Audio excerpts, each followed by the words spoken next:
listen, I am definitely of the opinion, that we should have some DEI hires in this administration, you know, the ones that definitely earned it, because clearly we've got a bunch of incompetent fools that are trying to run our country, and actually they are running our country. They're running it straight into the ground. As much as Trump and Republicans hate to accept it, we are still a country with laws.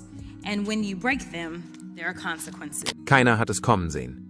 Aber Jasmine Crockett hat gerade live im Fernsehen eine verbale Atombombe abgeworfen und Geheimnisse über J.D. Vance enthüllt, die Donald Trump völlig aus der Fassung gebracht haben. Die Reaktion des ehemaligen Präsidenten, ein totaler Nervenzusammenbruch, der von Kameras aufgezeichnet und durch Insider-Leaks geflüstert wurde. Kommentieren Sie mit 1, wenn Sie Crocketts Mut unterstützen, oder mit 0, wenn Sie Donald Trump unterstützen. Lasst uns herausfinden, was wirklich passiert ist. You know, the lack of cohesiveness on that side is why this has been the most unproductive Congress. People all over X and everything is like, well, they don't deserve anything. They're so unproductive. Let me tell you, the people that y'all keep putting in charge are the reason that we are unproductive, because they don't understand how to govern. And honestly, they don't even have a will to govern. And the fact that they are allowing somebody who basically is a shadow president to come out and tell them what to do, including Donald Trump, because listen, we know that Elon, as they have touted about how they need to get rid of the immigrants. Let me be clear. Elon cannot become president of the United States because he is an immigrant who has gained U.S. citizenship later on in life. So he's not qualified to be, or he's not allowed to be under our Constitution. So instead, he decided that he was going to buy a president. And right now, he is pulling all the strings on Trump. Jasmine Crockett hat nicht nur ihrem Frust über J.D. Luft gemacht. Vance und die Regierung von Donald Trump. Sie hat sie komplett zerstört. Sagen wir einfach, dass Jasmine diejenige ist, die mit einer Grausamkeit an der Spitze steht, die vielleicht eine kleine Stadt versorgen könnte, wenn es darum geht, die Unwahrheiten zu benennen und das Chaos in der Politik zu entwirren. Glaubt mir, wenn ich sage, dass sie sich nicht zurückgehalten hat. Niemand ist sicher, wenn Jasmine Crockett das Mikrofon hat, vor allem nicht J.D. Vance, der wahrscheinlich mehr Zeit in Ohio als in der Realität seiner eigenen Gedanken verbringt. Und dann ist da noch die sich ständig verändernde Regierung von Donald Trump, die wie ein Rummelplatz ist, auf dem die Clowns nicht lustig sind und die Löwen dich einfach zum Abendessen verschlingen könnten. FBI. But my concerns as ranking member of this subcommittee, as a member of Congress, and as an attorney, as well as a citizen, are based on things called facts. And when I say facts, I mean clear, indisputable facts, not those alternative facts my Republican colleagues continue pushing onto the American people. Aber J.D. Vance, Gott segne ihn dafür, dass er glaubt, er habe politisches Gewicht, ist nicht die einzige Person, die in diese Situation verwickelt ist. Vielmehr geht es in dieser Geschichte um etwas viel Bedeutsameres. Das köstliche Chaos, das Donald Trump im Laufe seiner Präsidentschaft in jeden einzelnen Aspekt der amerikanischen Gesellschaft gebracht hat. Über mehrere Jahre hinweg hat dieser Mensch mit seinen Twitter-Mätzchen und seiner Neigung zu Äußerungen, die oft an einen Auftritt in einer chaotischen Reality-Show erinnern, den politischen Diskurs zum Gespött gemacht. Und jedes Mal, wenn er den Mund aufmacht, scheint das ganze Land den Atem anzuhalten, in Erwartung dessen, was als nächstes passieren wird. Warnung vor Spoilern, es ist selten gut.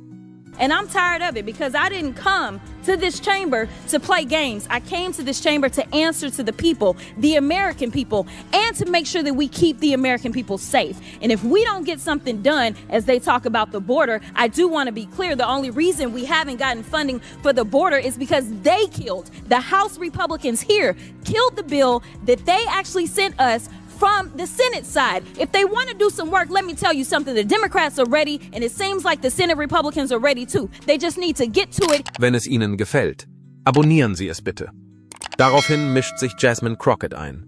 Und wie eine Löwin auf Mission stellt sie sich nicht nur J.D. Vance. Sie bringt Trump und seinen gesamten Karneval der Unwahrheiten, des Gaslighting und der politischen Dummheit in den Ring. In Wirklichkeit birgt Donald Trump mehr Geheimnisse als ein Spukhaus. Wo ist das Missverhältnis? Seine Leichen versuchen nicht, sich zu verstecken. But also, when it comes down to like Trump being able to pick talent, let's just do a quick evaluation. I mean, when we look at Rudy Giuliani, I know that Rudy Giuliani has lost everything from his law license to his money to his dignity. Heck, he was even losing his hair dye, okay? Like, he has lost everything along with any other lawyer that's ever associated with him. And so now we get to J.D. Vance when he picks a VP running mate. And he also picked another loser, right? Like, because now the single cat ladies are coming for their ticket. Like, I mean, this guy is a loser. And I just need America to step up one more time and remind him, just like they reminded him 4 years ago, that he's a loser and he is only good for entertainment. But when it comes to running this country, we need someone who is serious and who is qualified. Dies ist eine faszinierende Wahrheit. Der Präsident braucht keine Strategie. Er lebt sein Leben wie in einer Reality-Show, in der es jede Woche eine Überraschung gibt. Und ich werde etwas anderes tun, das absolut keinen Sinn ergibt. Das sind die Personen, mit denen sich Jasmine Crockett auseinandersetzen musste. Sie verweist nicht nur am Rande auf die erfolglosen Regierungsversuche seiner Regierung. Ihr Schlag ins Gesicht ist so anmutig wie eine Abrissbirne. Und sie führt ihn mit einem Schlag aus. Sobald Jasmine Trump ausruft, ist klar, dass sich die Dinge zum Schlechten wenden werden. Es ist wie eine Konfrontation zwischen Menschen, die fest in ihren Überzeugungen stehen, und denen, die eine Erklärung mit einer zufälligen Ansammlung von Worten für eine kohärente Politik halten. Was tut Trump also, wenn er mit der Wahrheit konfrontiert wird? Er greift auf sein typisches Skript zurück, das darin besteht, zu leugnen, abzulenken und so zu tun, als ob nichts geschehen wäre. Jasmine wird dies jedoch nicht akzeptieren. Man kann sich darauf verlassen, dass sie diese Unwahrheiten sofort in Konfetti verwandeln wird. Ultimately, each of you knows enough to know that at the end of the day, it is citizens that sit on a grand jury that are the ones that decide whether or not evidence exists to go forward with an indictment. And ultimately, when this president was convicted by a jury on the state level, it was a jury of his peers. Beginnen wir mit der schönen Geschichte der Trump-Administration, die darin besteht, dass sie, nun ja, eigentlich nichts tut, sondern mit ihren Aktionen Chaos anrichtet. Erinnern Sie sich noch daran, wie Trump versuchte, den Anschein zu erwecken, er sei ein großer Fürsprecher der Arbeiterklasse?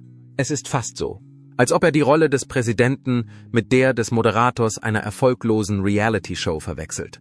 Was sind seine Zusicherungen? Sein Verständnis für grundlegende wirtschaftliche Zusammenhänge ist so mangelhaft wie eh und je. Hat er Arbeitsplätze geschaffen? In der Tat. Er hat Arbeitsplätze geschaffen, aber nicht für die Menschen, die sie ursprünglich brauchten. Die Tatsache, dass er den Reichen Steuersenkungen gewährt und gleichzeitig behauptet hat, dies sei ein Erfolg für den Durchschnittsbürger, ist, wenn man darüber nachdenkt, vergleichbar damit, einem Hungernden einen Keks zu geben und ihn zu bitten, dies als Abendessen zu bezeichnen. Als nächstes haben wir Jasmine Crockett, die Ihnen die ungeschminkte Wahrheit präsentieren wird. Sie hebt diese Absurdität hervor, wie es ein Lehrer in einer Klasse mit Schülern tun würde, die denken, sie wüssten alles über Geschichte, aber keinen anderen Präsidenten als Trump nennen können. Sie nennt lediglich die Fakten und weist darauf hin, dass dies nicht der Fall ist und dass Trump die Mittelschicht nicht wirklich unterstützt hat. Tell you one thing that is crumbling for the city of DC was that continuing resolution that defunded approximately $1 billion from them, but I will focus on today's hearing. The Republicans' recklessness and chaotic approach to reducing the size of government has shown us what we've already known. Concepts of a plan don't work. It's not just going to be Democrats who miss out on Medicaid, Medicare, and Social Security, or only Democratic veterans who will miss out on their VA benefits. Their approach will negatively impact all Americans. So it's unfortunate that Republicans have taken a seemingly bipartisan issue and included it as part of their scam to subsidize tax giveaway for billionaires. They haven't proposed anything that will improve the efficiency of the government. Instead, they have put the country on a path to a recession and implemented the largest tax increase on Americans in decades through Trump's tariffs.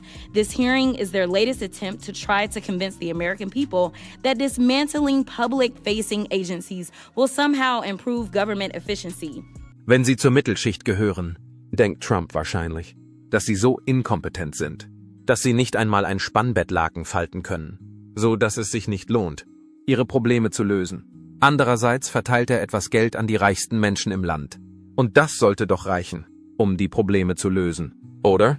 Nicht nur Jasmine glaubt das nicht, sondern auch Sie sollten das nicht glauben. Es ist inzwischen allgemein bekannt, dass jeder, der Trump länger als 5 Minuten verfolgt hat, weiß, dass der Mann nicht in der Lage ist, eine Krise zu bewältigen, ohne dass es so aussieht, als würde er mit verbundenen Augen mit brennenden Schwertern jonglieren. Man könnte fast sagen, dass die gesamte Reaktion wie eine Folge einer Spielshow war, nur dass das Ergebnis statt eines Geldgewinns eine globale Gesundheitskatastrophe war. Es ist nicht überraschend, dass Trump die Schwere der Epidemie herunterspielte, bis es bereits zu spät war. Er würde mit großem Abstand gewinnen, wenn es einen Wettbewerb gäbe, wer in einer Führungsposition das größte Vermeidungsverhalten an den Tag legt. Es handelt sich um dieselbe Person, die uns geraten hat, einfach Bleichmittel zu konsumieren. Denn was könnte bei dieser Empfehlung schon schiefgehen? You are not concerned. When I walk into Congress every single day, you know why I don't feel a way and why you can't make me doubt who I am? Is because I know that I had to work 10 times as hard as they did just to get into the seat. When you look and you compare me to Marjorie Taylor Greene or me to Lauren Boebert, there is no comparison. And that is the life that we have always lived. So the only people that are crying are the mediocre white boys that have been beaten out by people that historically have had to work so much harder. This is why they don't want us to have education. This is why they are trying to literally say we won't fund the HBCUs, because they know that if they've already gone after affirmative action and they're saying, you know what, don't allow them to come into, say, these PWIs, as we call them, don't allow them to come into these institutions. We know why they created the HBCUs in the first place. It was because they wouldn't allow us into the white institutions. Es tut mir wirklich leid. J.D. Vance, erinnern Sie sich an die Zeit, als er fast die Verkörperung politischer Verwirrung war? Und als J.D. beschloss, Trump herauszufordern und seinen Hut in den Ring zu werfen. Wars. Als würde man einem Baby zusehen, das mitten in einem offiziellen Abendessen einen Wutanfall bekommt. Es gab keinen Versuch, sich zurückzuhalten. J.D. war voll dabei und schrie den orangenen Mann an, als hätte er den schlechtesten Twitter-Feed der Welt entdeckt. Laut J.D.'s Comicbuch war er der Antagonist. Die Republikanische Partei war durch seine bloße Existenz befleckt. Und er war eine greifbare Ursache für die Probleme der Vereinigten Staaten von Amerika. Die Meinungsverschiedenheiten, die J.D. mit Trump hatte, waren nicht unbedeutend. Bei seinem Eintritt bezeichnete er ihn als Scharlatan und als eine Person, die eine große Gefahr darstelle. Was gibt es sonst noch zu sagen? Es war, als würde J.D. ein Banner schwenken, das verkündete, seht mich alle an, zu diesem verrückten Karneval gehöre ich nicht.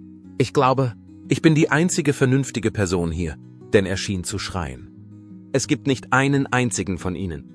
And so one of the takeaways is not just that the Republican Party base is somehow fundamentally flawed in a way that's unique in American political history. It's that Trump is a really bad candidate and frankly, I think a really bad person.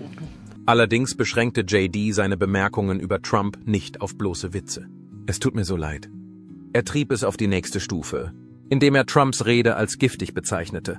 Und seien wir doch mal ehrlich, wenn es um Politik geht, ist die Verwendung des Wortes giftig so, als würde man das Wort Fluch verwenden, um ein verwunschenes Haus zu beschreiben. Eindruck auf den Zuhörer. J.D. war nicht nur der Meinung, dass Trump politisch inkompetent sei.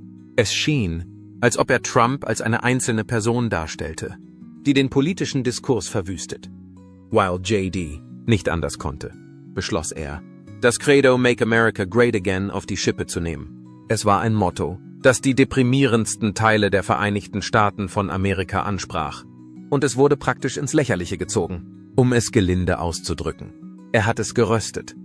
Die Trump-Unterstützer wurden von J.D. Vance als Menschen dargestellt, die in einer Art wahnhaften Zeitschleife gefangen sind und sich verzweifelt an eine Version von Amerika klammern, die nur in ihren Köpfen existiert.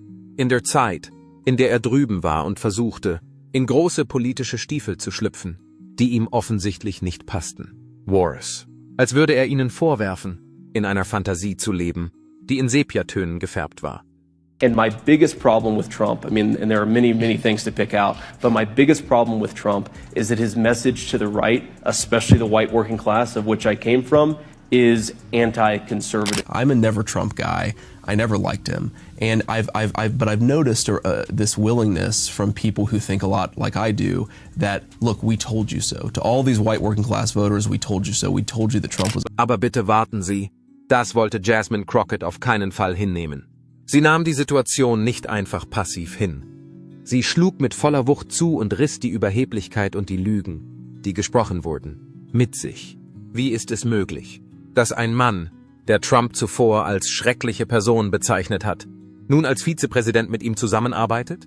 Sie enthüllte die Wahrheit darüber, wie die Untätigkeit der Regierung zum Verlust von Tausenden von Menschenleben im ganzen Land führte. Der Fehler war mehr als nur ein Versehen. Es war ein gewisses Maß an Ungeschicklichkeit im Spiel. Das ist die einzige Möglichkeit, wenn Sie der Meinung sind, dass Ihr Tagesablauf eher aus dem Verfassen von Tweets als aus dem echten Regieren eines Landes besteht. Dann sollten Sie wissen, dass Präsident Trump eine goldene Toilette hat, die ihm hilft, seine Schuld abzuwaschen. Hinzu kommt das wirtschaftliche Chaos, das Trump hinterlassen hat. Hier ist ein Mann, der so sehr in seine Marke verliebt ist, dass er höchstwahrscheinlich glaubt, sich selbst zu verkaufen sei dasselbe wie die Schaffung wirklich nachhaltiger Arbeitsplätze. Spoiler Alarm. Das erwartete Ergebnis ist nicht eingetreten. Weder seine Steuersenkungen für die Reichen noch seine Liebesaffäre mit der Wall Street sind die einzigen Dinge, die Jasmine an ihm kritisiert, als Reaktion auf seinen Versuch, aus einer nationalen Katastrophe einen Witz zu machen, schimpft sie mit ihm. Auf der anderen Seite schmeißt Trump eine Party für seine Milliardärsfreunde und lässt den typischen amerikanischen Arbeiter die Last tragen. Aber was gibt es Neues? Der Mensch lebt schon so lange in einer Blase. Höchstwahrscheinlich glaubt er, dass Inflation nichts anderes ist als der Name eines neuen Clubs in Mar-a-Lago. So here's the point. We have people in this chamber that are actually causing just as much a threat, if not more of a threat, to our own country. We should be talking about holding our very own accountable for the misinformation and disinformation that they are spreading, whether it's coming out of China, whether it's coming out of Russia, or whoever is peddling it. It is a problem because right now what we see is that people are dying and we cannot get the support that we need from the public because they continue to peddle lies. And I'm tired of... Wenn es um die Kirsche auf dem Sahnehäubchen geht, bin ich es leid, den ganzen Satz Make America Great Again zu hören. Es ist wie ein Autoaufkleber, der ein wenig patriotisch wirkt, aber nichts von greifbarem Wert bietet. Jasmine Crockett wird ihn jedoch nicht ignorieren und ihn damit durchkommen lassen.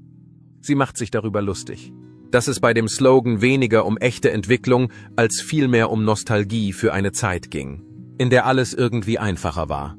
Sie weist auf die Absurdität der Situation hin und macht sich über sie lustig.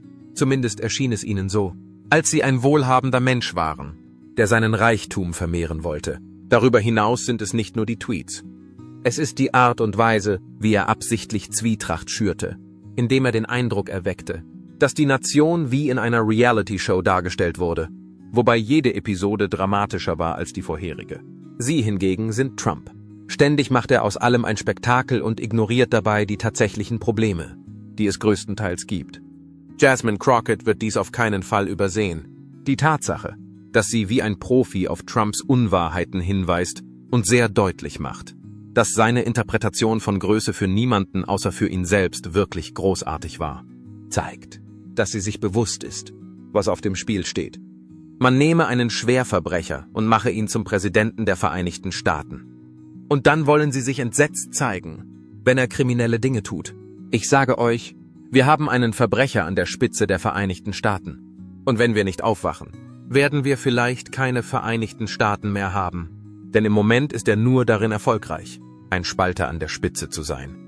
Es ist ein Meisterwerk darin, Lügen nicht nur aufzuzeigen, sondern sie auch mit einer Wucht vorzutragen, die kaum Raum für ein Entkommen lässt. Jasmine Crocketts Absetzung von Jay. D. Vance und Trump ist ein perfektes Beispiel dafür. Er ist nicht nur witzig und bissig, sondern vor allem die Wahrheit. Und obwohl D. Vance immer noch versucht, das politische Spiel zu spielen, tut Trump alles in seiner Macht Stehende, um zu zeigen, dass die Wahrheit anders ist als alles, was jemals aufgeschrieben wurde. Jasmine ist während der gesamten Veranstaltung anwesend. Letztendlich stellt Jasmine Crockett die Unwahrheiten, den Betrug und die Dummheit heraus, da sowohl D. Vance und Trump verstrickt sind.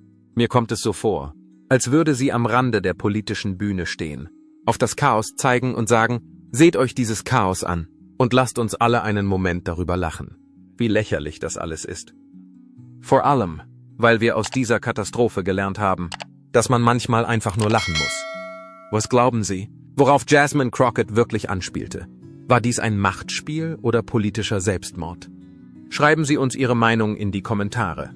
Und wenn Ihnen diese Aufschlüsselung gefallen hat, drücken Sie den Gefällt mir-Button, abonnieren Sie die Seite und klingeln Sie, wenn Sie mehr über das politische Drama erfahren möchten.